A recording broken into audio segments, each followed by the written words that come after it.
Agutevor Shavuatov. Ce soir, c'est Yud Gimel Tishri, le 13 Tishri. Et c'est la Elula, l'anniversaire de décès du Rabbi Maharash, Rabbi Shmuel, le 4e rabbi de Chabad. Et donc, je voulais partager avec vous ce soir une mélodie peu connue qui est attribuée au Rabbi Maharash.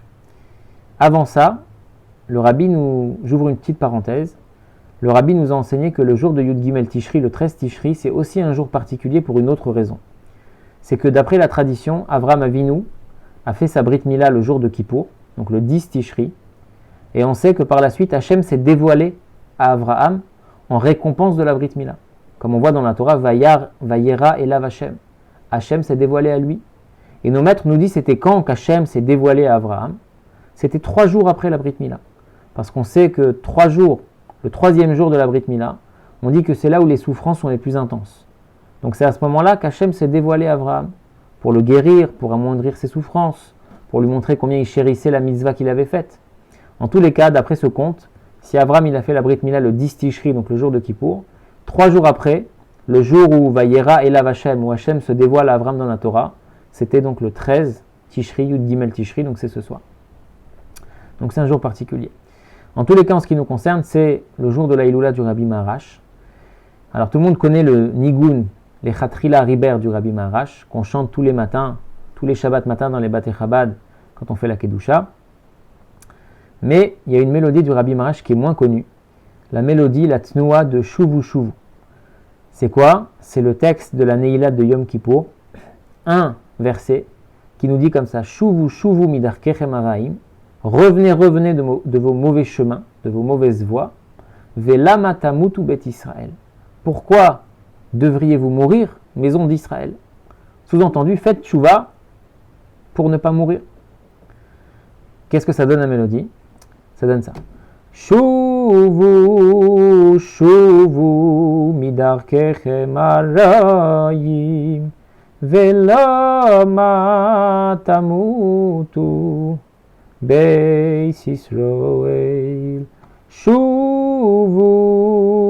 shuvu, midarkechem harayim, velama tamutu beis Yisrael. Ça, c'est la mélodie du Rabbi Maharash. Shuvu, shuvu, faites teshuva. Ça m'a fait penser à une autre histoire. Un autre shiur que j'ai écouté du Rav Jacobson, Yosef Yitzhak. Là-bas, il nous parle d'un grand maître du Talmud, Elisha ben Avouya. Pour ceux qui savent de qui je parle, Elisha ben Avouya, c'était un des plus grands maîtres de sa génération. Et malheureusement, on dit qu'il a renié, il a abandonné toute la Torah. Il y a plein de raisons. Une des raisons, c'est qu'on explique qu'il y a 4 grands maîtres, justement, qui sont rentrés dans ce qu'on appelle le Pardès. Le Pardès, c'est le verger, sous-entendu là où il y a tous les secrets de la Torah. 4 grands maîtres se sont aventurés à étudier les plus grands secrets de la Torah. Rabbi Akiva, le seul pour qui il est rentré et il est sorti en paix. Mais les 3 autres, malheureusement, Ben Azaï, Ben Zoma et Elisha ben Avouya, il leur est arrivé que des malheurs. Il y en a un qui est mort, il y en a un qui est devenu fou, et au sujet d'Elisha ben Avouya, justement, on dit que quand il est rentré en contact, quand il a appris ces secrets de la Torah qu'il n'a pas pu comprendre comme il fallait, à ce moment-là, il a abandonné toute la Torah. Et donc c'est pour ça qu'Elisha ben Avouya, à la suite de ça qu'il a renié la Torah, on l'a appelé Acher. Acher, ça veut dire l'autre. Sous-entendu, lui, il ne fait plus partie de nous, c'est un autre, ça y est. Il a renié la Torah, d'autant plus que c'était un des plus grands maîtres de sa génération. Et donc il a renié la Torah, donc Elisha ben Avouya, on l'appelle Acher. Maintenant, il y a une histoire intéressante dans la Gemara, et elle revient à la fois dans le Talmud de Babylone, Talmud Bavli, et à la fois dans le Talmud de Jérusalem, Talmud Yerushalmi. Donc dans les 2 Gemarot, cette histoire revient avec juste un petit détail, enfin plusieurs détails, mais on va s'arrêter sur un détail qui change. Et vous allez comprendre le lien avec le Nigun. C'est quoi l'histoire? Elisha ben Avouya était à cheval, jour du Shabbat. C'est interdit. Et il marchait à cheval. Et pendant qu'il marchait, il donnait des enseignements de Torah extrêmement profonds. Qui est-ce qui était à sa suite? Rabbi Meir. Rabbi Meir, le fameux Rabbi Meir Baal Hanes, comme on dit. Ce Rabbi Meir-là, il faut savoir que c'était l'élève de Elisha ben Avouya. Et quand Elisha ben Avouya a renié la Torah, le seul qui est resté attaché à son maître, c'est Rabbi Meir. Pourquoi? Parce que Rabbi Meir disait qu'il arrivait quand même à prendre le bon de son maître. Comme quelqu'un qui prend le fruit et qui jette la peau, qui jette l'écorce, Rabbi Meir, il arrivait à prendre le bon de l'enseignement de son maître et à jeter le reste. Et donc le seul qui était resté attaché d'une manière ou d'une autre à Elisha ben Avouya, c'était Rabbi Meir. Et donc la scène, c'est que Elisha ben Avouya marche à cheval et il dit des divrei Torah. Et Rabbi Meir, jour du Shabbat, il suit son maître et il écoute les divrei Torah qui sont extrêmement profonds. Et Rabbi Meir, il se perd dans ces dvar Torah de son maître. Et donc Rabbi Meir, il est à pied et il suit Elisha ben Avouya dire des divrei Torah. À un moment donné, Elisha ben Avouya s'arrête, il arrête son cheval et il dit, Meir, il dit à son élève, Meir, chazor bar. Meir, reviens sur tes pas, retourne en arrière. Pourquoi? Elisha ben Avouya dit, j'ai compté les pas de mon cheval et là je vois qu'on arrive à la limite shabbatique, au Troum Shabbat. Dans la Torah, il y a écrit que quand on sort d'une ville, il y a une certaine distance qu'on peut parcourir et on ne peut pas dépasser cette distance. Même si on est à pied, il y a une certaine distance qu'on ne peut pas dépasser, ce qu'on appelle le Troum Shabbat. Si je ne dis pas de bêtises, c'est 2000 coudées. Donc ça correspond à 1000 mètres, 1 kilomètre.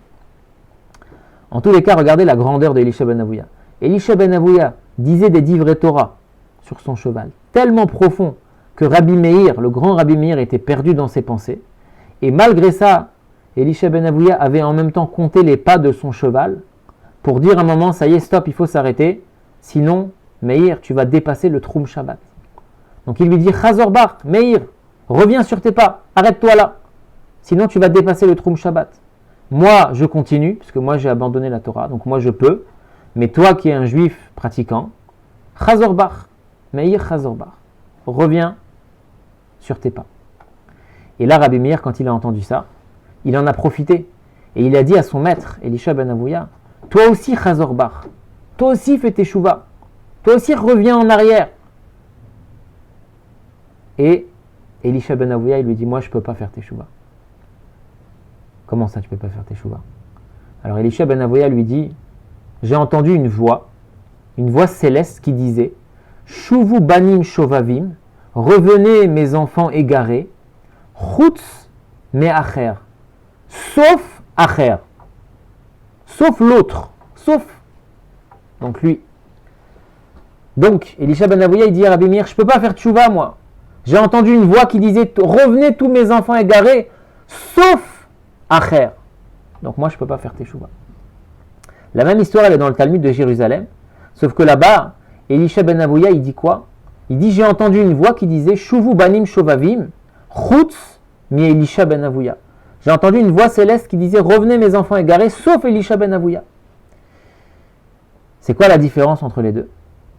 On dit toujours que quand on a une machloket, une divergence d'opinion, si on peut dire, entre le Talmud Bavli et le Talmud Yerushalmi, le Talmud de Babylone et de Jérusalem, on va toujours d'après l'avis du Talmud de Babylone. Pourquoi? Parce que le Talmud de Babylone, il a été écrit environ 100 ans après le Talmud de Yerushalmi. Et donc, comme il a été écrit après, il y a eu des vérifications, il y a eu des approfondissements, et donc on suit toujours l'avis du Talmud Bavli. Ça veut dire qu'en fait, même là, si ce n'est pas une histoire de halacha, c'est juste une histoire de Haggadah, quelque chose qui s'est passé comme ça avec des Chachamim, mais même ça, on doit pencher vers le Talmud Bavli. Ça veut dire que quoi? Ça veut dire qu'en fait, Elisha ben Avouya, il a entendu une voix céleste qui disait « Revenez mes enfants, sauf Acher ». Ça, c'est la voix qui a été entendue. Mais lui, qu'est-ce qu'il a entendu? Il a entendu « Revenez mes enfants, sauf Elisha ben Avouya ». C'est quoi le problème, pour ne pas compliquer les choses? C'est qu'en fait, qu'est-ce que la voix, elle voulait dire? Revenez mes enfants égarés, sauf Acher, sauf l'autre. Elle voulait dire, Elisha ben Avouya, bien sûr que tu peux revenir. Seulement l'autre qui est en toi, le Acher, le niveau de Acher qui est en toi, celui-là, laisse-le. Reviens, on a expliqué, tchouva, c'est quoi? C'est revenir à son identité profonde, revenir à son essence. Et donc ce que la voix, elle voulait dire, Shuvu banim shovavim, revenez mes enfants, chutz mi Acher. Mais sauf cet autre-là qui est en toi. Cet autre-là qui est en toi, laisse-le et toi reviens. C'était quoi le problème? C'est que Elisha ben Avouya, il a entendu, tout le monde revenait sauf Elisha ben Avouya. Il s'est identifié au Acher qui est en lui. Ça veut dire qu'il a dévié. Hachem lui a dit, revenez tous mes enfants, sauf acher, sauf l'autre. Sous-entendu, toi aussi reviens. Laisse l'autre qui est en toi de côté et reviens. Sauf que lui, il n'a pas entendu laisse l'autre de côté, il a entendu laisse Elisha ben Avouya de côté. Ça veut dire qu'en fait, il s'est identifié au acher, il s'est identifié au mal qu'il y avait en lui. Donc une des manières de faire teshuva, c'est justement de reconnecter avec cette partie profonde qu'on a en nous, cette identité pure qui n'a jamais été touchée par la faute. Et donc, ça, c'est lié avec un enseignement du Tzemar Tzedek. Et c'est pour ça qu'on va revenir sur le Rabbi Marash. Je ne veux pas faire trop long, donc je vais écourter au maximum. Le Tzemar Tzedek, il ramène dans son commentaire Or à Torah, sur le Chumash, il ramène la signification du prénom Yosef. On sait très bien que quand les matriarches, quand les femmes de Yaakov, elles ont eu des enfants, elles ont à chaque fois nommé leurs enfants par prophétie. Et dans la Torah, on voit pourquoi elles ont appelé leurs enfants comme ça. Par exemple, Léa, quand elle a eu Réhouven, elle dit parce que Hachem, il a vu ma détresse, que Yaakov il préférait Rachel, et Léa, elle était détestée, mais quand même elle a eu un enfant. Donc Hachem, il a vu ma détresse, que j'étais inférieur aux yeux de mon mari par rapport à ma sœur. Il a vu ma détresse, il m'a donné un enfant. Shimon, parce qu'Hachem il l'a entendu. Lévi, parce que mon mari va maintenant m'accompagner, parce que j'ai 3 enfants. Il avait Ishi. Et Yehuda, Apa'am, Odé et Hachem. Maintenant je remercie Hachem, que j'ai mon 4e enfant, etc., etc. Donc à chaque fois qu'une des femmes de Yaakov a un enfant, on voit que le nom qui est donné à l'enfant, c'est un nom prophétique, si on peut dire. Et il y a une signification. Quand Rachel, la femme préférée de Yaakov, elle a eu un enfant, elle a eu son premier fils, qui était donc le 10e fils de Yaakov, elle a dit Yosef Hashem li ben Acher. Pourquoi est-ce que Yosef s'appelle Yosef? Parce que Yosef Hashem li ben Acher, que Hashem puisse me rajouter un autre fils. Yosef, ça vient du mot Osafa, rajouter. Donc Rachel, quand elle a eu un fils, elle a dit Yosef Hashem li ben Acher. Puisse Hashem me rajouter un ben Acher, un autre fils. Alors le Tzemar Tzedek, il pose la question, il dit c'est pas très sympa pour Yosef que toute son existence, elle est liée à quoi? À ce qu'il y a un autre fils. Sous-entendu, Rachel, elle n'a pas donné un prénom à son fils, Yosef, pour lui en tant que tel. Tout le prénom de Yosef, ça veut dire qu'Hachem, il me rajoute un autre fils. Donc c'est quoi cette identité pour un enfant? On lui dit tout ton but à toi, tout ce que je demande, c'est que j'ai un autre fils à part toi.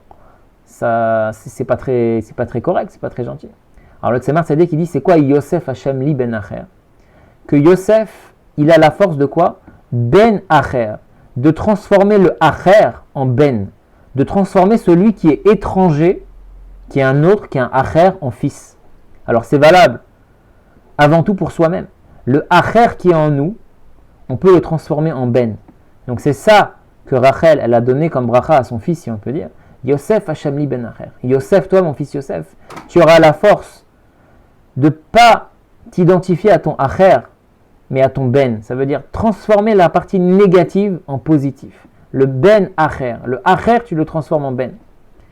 Ça, on dit ça aussi souvent quand on parle de faire tchouva à quelqu'un. Que en fait, chaque Acher, c'est un Ben. Chaque quelqu'un qui est éloigné de la Torah, qui est autre, qui est Acher par rapport à la Torah, on a la force de le faire un Ben. Et d'où est-ce que c'est lié avec le Rabbi Marash? Parce que c'est incroyable parce que ce shiur, cette vidéo, elle tournait dans ma tête depuis longtemps. Et les idées, elles se sont regroupées. Et ce soir, j'ai vu cette idée dans un livre. Et le Rabbi, il dit, c'est quoi le lien avec Yosef? Parce qu'on sait très bien que Sukkot, ça approche. Et on sait très bien que le Zohar nous dit que chaque soir de Sukkot, il y a un invité. Ouais. Il y a des invités, des Ushpizin, des invités qui viennent tous les soirs. Le premier soir, on dit c'est Abraham Avinu. Le deuxième soir, c'est Yitzhak. Le troisième soir, c'est Yaakov. Ensuite, c'est Moshe. Ensuite, c'est Aaron.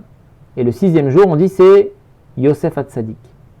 Maintenant, on dit dans la Chassidoute qu'en plus des invités qu'il y a dans le Zohar, il y a aussi les invités chassidiques. Et c'est les maîtres de la Chassidoute. Donc le premier, c'est le Baal Shem Tov. Ensuite, c'est le Maguid. Ensuite, c'est l'Admour Azaken. Ensuite, c'est l'Admour Emsaï, le Tzemar Tzedek. Et le 6e jour, c'est le Rabbi Marash. Donc, si on peut dire, le 6e jour de Sukkot, on est avec Yosef Hatzadik, cette notion de Ben Acher, et on est avec le Rabbi Marash. Le Rabbi Marash, on a dit, c'est la Tnoua de Shuvu Shuvu. C'est ce lien de Tchouva. Maintenant, c'est quoi le lien? Le Rabbi dit que Yosef, justement, il avait cette faculté de surmonter les épreuves de la galoute, puisque Yosef il a été envoyé en prison, en esclave en Égypte, et c'est devenu le vice-roi. Ça veut dire qu'il a surmonté toutes les difficultés de l'exil pour en faire une force. Il a pris le acher, il a pris cette autre chose qui était a priori négative, il l'a transformé en ben. Yosef Hashem li ben acher. Ouais, ça c'est Yosef. Et le rabbi dit, le rabbi Marash aussi, c'est la même nekuda. Pourquoi? C'est quoi le grand dicton du rabbi Marash? C'est ce qu'on dit, lechatrila harib er. A priori, on passe par-dessus. C'est quoi cette expression? Le rabbi Marash, il dit, le monde dit, quand il y a un obstacle, on essaye d'abord de passer par en dessous, ou de passer à côté, ou de contourner l'obstacle. Et le rabbi Marash, il dit, moi je dis, lechatrila harib er. A priori, on passe au-dessus de l'obstacle. Et donc le rabbi dit, ça c'est la devise du rabbi Marash. Elle veut dire quoi cette devise? Elle veut dire qu'il y a oui un obstacle, mais dans l'obstacle, je passe par-dessus. Ça veut dire le rabbi Marash, il dit pas on annule l'obstacle. Il dit il y a un obstacle et je passe au-dessus de l'obstacle. L'obstacle, la galoute, le acher, me permet de m'élever. Donc je prends ce acher, je prends cette négativité, je prends cette épreuve, je prends cet obstacle, et grâce à ça, je surmonte l'obstacle. Les chatrila hariber, quand il y a un obstacle, on passe a priori par-dessus. Donc cette nekuda de Yosef Hashem li ben acher, on la retrouve chez le rabbi Maharash, les chatrila hariber, donc ce soir c'est la Iloula. Et donc on peut faire le lien avec ce nigun, cette tnoua, cette mélodie de shuvu shuvu, qui nous incite à faire teshuva. Et on va conclure là-dessus sur cette petite histoire, qu'une fois justement le rabbi Maharash était enfant, il était avec son père, le Tzemar Tzedek, le lendemain de Kippour, ou le soir après Kippour, et le rabbi Maharash il dit à son père, maintenant que Kippour est fini, qu'est-ce qu'on fait? Et le Tzemar Tzedek il lui a dit, maintenant il faut faire tchouva. Donc voilà, ce nigun de shuvu shuvu du rabbi Maharash qui puisse nous accompagner toute l'année pour faire tchouva, une belle teshuva, et Bezrat Hashem, que des bonnes nouvelles chez chacun. Gmar Khatima Tova.